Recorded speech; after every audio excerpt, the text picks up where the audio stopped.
Саламатсыздар. Бүгінгі видеоның тақырыбы үйдің тоғын қалай жалғаймыз. Теория жағынан да, практика жағынан да айтып тырысып көрейін, қаншалықты түсіндіре алады екен, бағасын беріп кетіңіздер.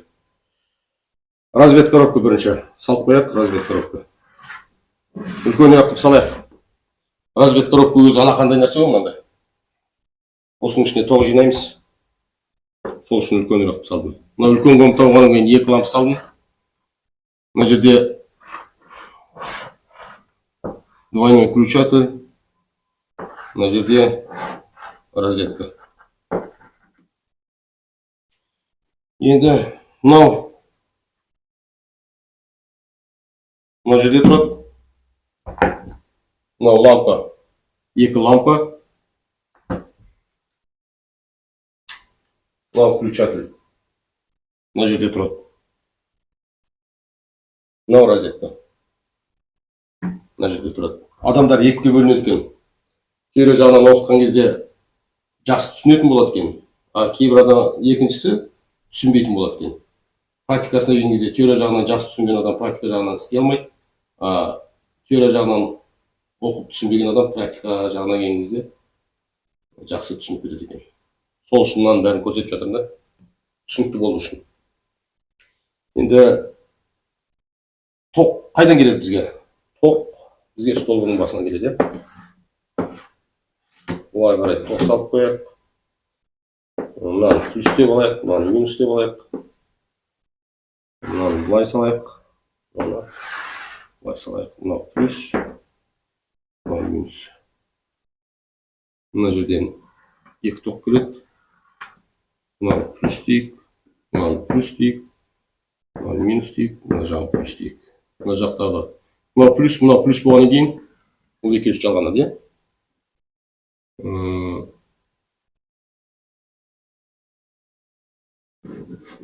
мынау минус қой. Мынау плюс, мынау минус, мынау плюс, мынау минус. Минус апарайық, былай қарай қояйық. Двойной включатель болғаннан кейін мына жақтан үш тоқ шығады. Бұның үшеуісі де минус болып шығады. Минусты енді минусқа жалғаймыз. Мынаның біреусін мынаған жалғап қояйық. Мынаның біреусін мынаған жалғап қояйық. Үш тапат мынаған жалғап қояйық. Жалғанған жерлерін изолентпен орап тастайық.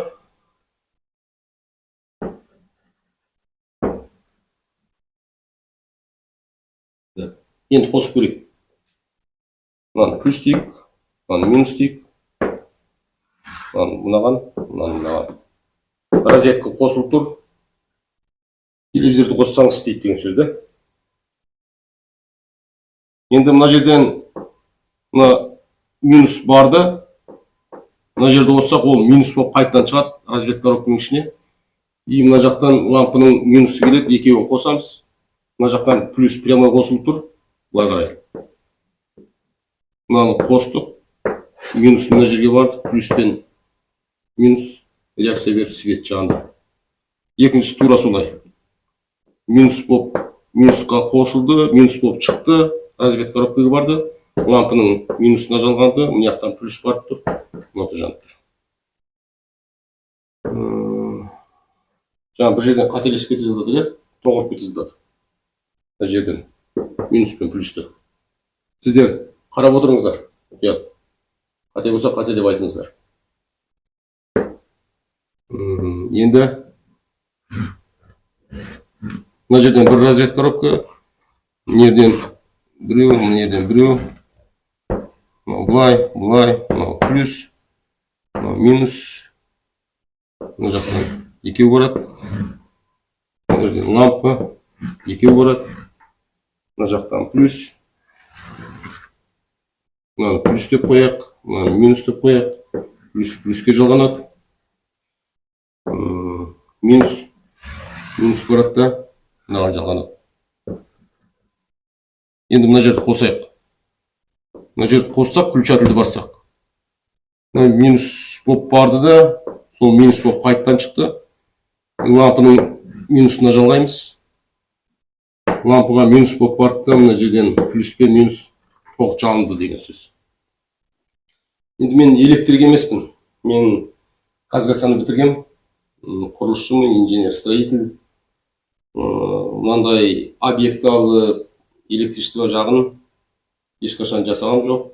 Басқа өзім жұмыстарым бар. Бұны именно өзім үшін жасаймын. Құрылыс салған кезде мына электричествоның бәрін өзім тапаймын. Практикадан үйренгенім да мен. Енді бұда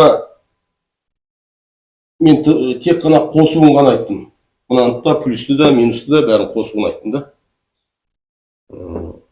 Бұның әлі прямой барып разведка коробка кірмейді. Бұл жаңағы счетчикке барады, счетчиктен автоматқа жалғанады. Бұның жаңағы істелетін жұмыстары, правиласы бар, өзінің ережесі бар. Ол заземление болу керек. Заземление ауыл жерлерде арестан қоямыз, одан душқа барады, жаңағы ваннаға барады. Сол кезде заземлениені обязательно қою керек. Әйтпесе адам, шомылып жатқан адам ваннадан шыға алмай қалуы мүмкін. Егер жаңағыдай 380 вольт болса, онда вообще сумен бірге ваннада қайнап кетуі мүмкін деген жағдайлар болады. Заземлениені обязательно қою керек. Одан кейін мен жаңа қосылуын ғана айттым. Мына разведка коробкадан, мына разведка коробкаға бұлай тартып қосуға болады. Бірақ бір жерден замыкать етсе, ол не үшін қалай замыкать етеді? Мына разведка коробкадан, мына разведка коробкаға барады. Одан келесі 3-4 комнатаңыз болса, келесі разведка коробкаға тартасыз. Ол үшін бір жерден замыкать етсе, мынау далада тұрған счетчик выбивать етеді. Сіз үйіңізді қопаруға тура келеді да. Қай жерде замыкание болғанын, қай жерде үзілгенін білмейсіз. Сол үшін бұған щит қою керек. Щитті не үшін қоямыз? Оны үйдің қай жеріне қоямыз? Қай жеріне қойған кезде тиімді болады. Бұны қалай проводты тартқан кезде экономдаймыз. Өйткені үйдің бәрін салып алдық, ақшаның бәрі үйге кетті. Енді тоқтарту керек, қалтада ақша жоқ. Қалай экономдасақ болады деген. Осы мысалы 1 метр кабеліңіз 500 теңгеден жоғары тұрмаса кем тұрмайды. 100 метр кабеліңіз 50 мың теңге. Соны қалай 20%-ке үнемдеу керек. Тағы да екінші ережесі бар, оны 30-40%-ке үнемдеуге болады тоқты. Сондай ережелері бар.